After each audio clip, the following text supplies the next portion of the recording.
طبعا اليوم يصادف تحرير الكويت من غزو الصدامي الغاشم تاريخ 26/2/1991 كنت موجود فترة الغزو؟ لا والله انا مواليد 96 صراحة.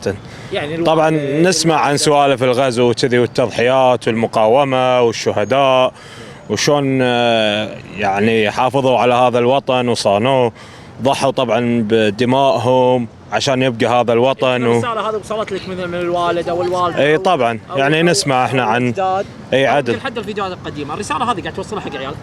اي طبعا يعني حريص انه يعرفون يعني اساسا اتوقع موجوده بالمناهج وزاره التربيه اي ان عن الغزو العراقي الغاشم وشون ضحى والشهداء وهذا، وطبعا هم احنا نحط لهم يعني المسرحيات اللي الهادفه طبعا اللي لها علاقه بالغزو، ونحط لهم يعني الاشياء اللي تذكرهم اللي تذكرنا وطبعا نغرسها فيهم الجيل القادم وشون هذا الوطن وقف وطبعا ورد من اول جديد وشنو حصل له وشون انولد مره ثانيه على قولتهم من رحم المعاناه. طبعا صمود الشهداء واهل الكويت المقاومه ظلت هذه الارض طبعا، ونتمنى دائما وابدا الامن والامان حق هذا الوطن الغالي.